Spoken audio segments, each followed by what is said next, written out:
Dungeons. Mega dungeons! I dig them. I'm going to talk about HIGHFELL real fast here. I'm running one of my groups through it using Dragon Slayer. It was originally designed for Labyrinth Lord, but I think Dragon Slayer's working better. But, you know, I consider it the next step in hard when it comes to hex crawl / dungeon crawl. Plus, you got to figure out how to get up and down 300 feet in the air. Now, at low levels, this is very, very difficult, so you have to bargain. There you got it. The faction play is built in from the start. You have to engage in faction player to gain access to the dungeon. Once you're on the floating island, you can engage in faction play again, if you so choose.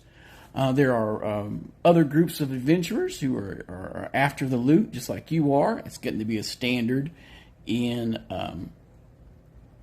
Gillespie's Dungeons. I think it's not as used widespreadly in the rest of the hobby.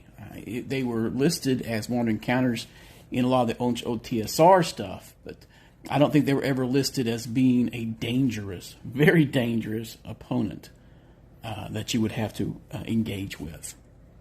I've used them as another sort of faction play as I've been running these mega dungeons for the past decade or so, right? Maybe not decade, 2019, 7, who knows?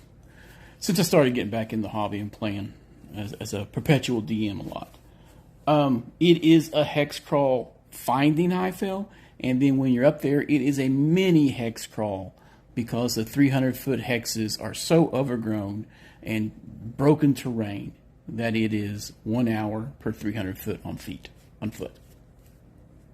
With 3 water monster checks per hex traveled. A lot of the specials and stuff that you could possibly roll will not be observable from flying. So if you take the easy route and just fly to point A, point B, you are going to miss freebies. They're laying on the ground that you will only notice if you stumble upon them with dumb luck. There are no real paths or roads. It is, and after this last adventure, this last session I kept rolling trimmers as a natural hazard. And they got to discover how dangerous the natural hazards are. And why stuff is all broken and falling down. Why haven't the wizard towers all fallen? Well, magic. They's built to last. They got this all part of the edge of the world, of the area, fall off to the ground. And learn that if you're underneath it when something like this happens, it's a meteor swarm. We'll roll 50% for big rocks and 51% high for little rocks. Little rocks give you 4 saving throws versus 5d4 apiece. Big rocks, d4 times 10. Eat it! Rock falls, you die. Splat. Done. Is what it is. They also got to see some walls fall over up top. So if they were near the walls, 2 in 6 chance when there's a trimmer, they could have been splashed. Now, I wouldn't have done as much damage as the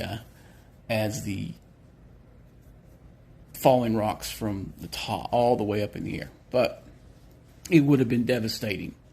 And before you check for falling walls, you make a dex check to see if anybody falls down. If you're on the ground, it's -4, you're safe. -4. You fell down. Smash.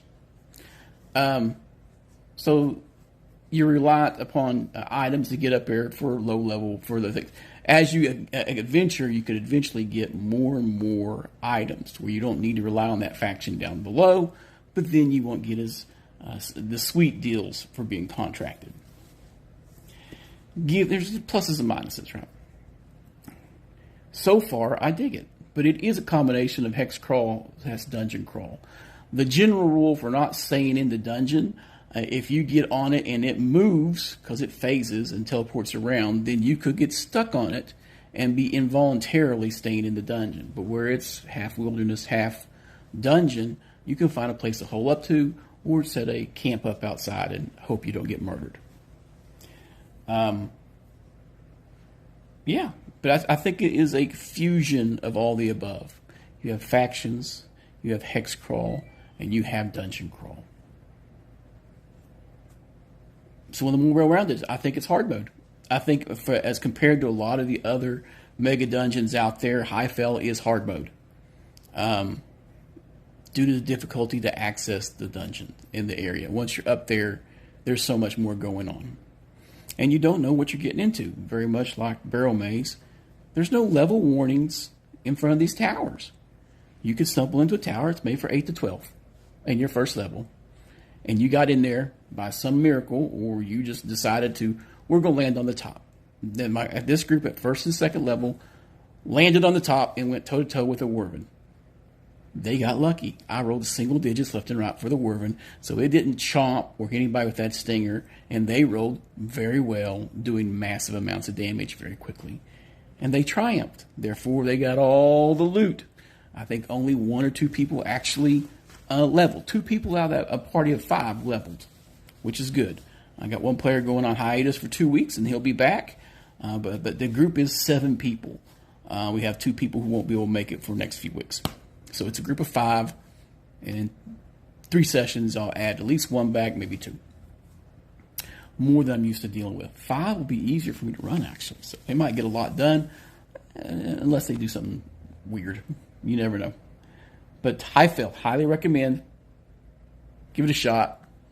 I think it works for any old school edition, and it's hard mode, in my opinion. But it gives above a thumbs up. Get wrecked, y'all. Later.